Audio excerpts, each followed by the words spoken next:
Could it happen here? It being an actual, real revolution? My BuzzFlash Book of the Month, BuzzFlash.com Book of the Month is It Could Happen Here, America on the Brink by Bruce Judson. And in this book, Bruce says the United States is not immune from history. Bruce Judson, welcome to the program. Thank you. Great to have you with us. In your book, the first part of the book is a fictional chapter preceded by nonfiction news summaries and followed by a very thoughtful and incisive nonfiction analysis of why America is at the brink that you describe in this fictional chapter. Can you quickly tell us the story of the fictional chapter? Sure. What I wanted to do, the idea of America being politically unstable or political instability in America is so foreign and such a taboo subject that I said, I need to make this real. And the way I chose to make it real was, as you said, to take nonfiction news clippings and then follow them through with a fiction chapter. In the fiction chapter, what you see is a terrorist group, or what you see is a message that dirty bombs are going to be exploded off the East Coast, off the West Coast, and that happens. No one is hurt, no one is killed. The country is wondering what is going on. And then there's a message from a terrorist group. They call themselves Americans for Economic Equality. They quote Franklin Roosevelt, and they say that we can no longer live in a nation that is so divided between rich and poor, where there is so little opportunity and so much suffering, people without health care, people who are being foreclosed by what they call vampire banks, and people who are losing the opportunity for college education. And what they say is, they are going to hold America hostage. They have pre-planted dirty bombs around the country, and until and unless America responds by taking action against these problems. Now, the key to it, the reason I did this was to show the difference in the way the country reacted between 9/11, when everyone rallied around the government, and the way the country reacts in this fictional scenario. Because since we are a divided nation, in terms of economic inequality, rather than, as you would expect, everyone saying, I support the government, this is terrible, everyone says, of course this is terrible, this is awful, we can't allow this to happen, but finally someone is worried about me. The man on the street starts to say, you know, I abhor this, it is awful, but nobody is doing anything about me, and the country's not working for me. So the idea was to demonstrate how economic inequality divides a nation. We're talking with Bruce Judson, Senior Faculty Fellow at the Yale School of Management, the author of It Could Happen Here, the itcouldhappenhere.com, the website for the book, our BuzzFlash.com book of the month.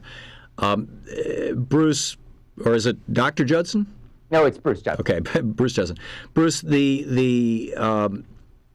the point that for me was most surprising in the book, and I don't think I'd ever really encountered it just so bluntly stated anywhere else. But you make this very compelling argument in your book that revolutions happen in countries not when circumstances become so bad that people are desperate. Because if that was the case, you'd have revolutions going on right now in half the world. I mean, half of the nearly 7 billion people on the planet are living on less than $5 a day. But instead, revolutions happen even in fairly wealthy nations, as the United States was in 1776, or the British colonies were in 1776. Revolutions happen when people's expectations collide with reality in a really, really big way. Amplify on that. Absolutely. And I took a very long, detailed, hard look at history and said, why do revolutions happen? What are the things that lead up to them? And going all the way back to the French Revolution, you see that the monarchy was aware of problems. They started reforms. They created an expectation of reforms. Right. And then a famine hit. And things outside their control prevented those reforms. But the people didn't care that they didn't care that it was outside their control. They also did not believe them because they had reached that point. Right. Ironically, in the French Revolution, as I'm sure you know, one of the things that was outside the control of the French that didn't allow them to feed people is that they were broke because they had loaned so much money to us to fight our Revolutionary War. It is the great irony. It is the great irony. But as you said, and even in the more modern day, in the collapse of the USSR, right. They were in a period of reform. That's right. And then Glasnost and perestroika. Exactly. And then when oil prices collapsed, they no longer had, which was their principal source of hard currency, right. They no longer had the ability to implement those reforms. So what you suddenly had was you had a combination of a suffering people, the promise of reform, and the collapse of that reform, combined with then, as you talked about earlier, an expectation that life will be a certain way. Right, so and that didn't work out. We're talking with Bruce Judson. His new book, It Could Happen Here. ItCouldHappenHere.com is the website. It's our BuzzFlash Book of the Month. And Bruce, you in the rest of the book, you go through all the the economic inequality in the United States, and Wilkerson, I think is his name, has written The Spirit Level. I mean, there are entire books on each one of the chapters that you've done that detail these things, but you've done a really good job of pulling it all together. Paul Craig Roberts, I mentioned earlier, the former Treasury Secretary, Assistant Treasury Secretary under Reagan and editor of the Wall Street Journal, or associate editor of the Wall Street Journal, just wrote an op-ed in which he identified Joe Stack, this guy who flew the plane into the IRS, as America's first suicide bomber. I think it's interesting to note, and I'm not trying to in any way elevate or glorify this guy. Suicide bombers are terrorists, and they should be called out as such. But I think it's really interesting to note that in its 700-year history, Afghanistan had never had a suicide bomber until the last 2 years, until we began to occupy that country. And the United States doesn't have a history of suicide bombers until now. How realistic do you think it is that something like the Tea Party movement, Chris Hedges in an article called Boycott FedEx over at commondreams.org this week is talking about how the right-wing rage of the Tea Party movement could turn into a revolution that might end up the way that it went down in Germany in the 30s. In other words, it could push us in a kind of proto-fascistic direction.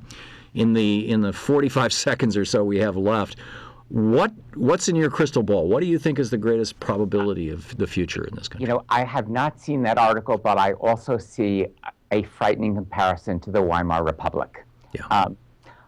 What happens is, as economic inequality rises, trust and anger increase, and you start to see it in all kinds of ways. You see it in the Tea Party movement. You see it in the in the numbers that show the lowest trust in the last 30 years in each other. You see a lack of a sense of shared suffering, a desire to protect myself, what I have for me.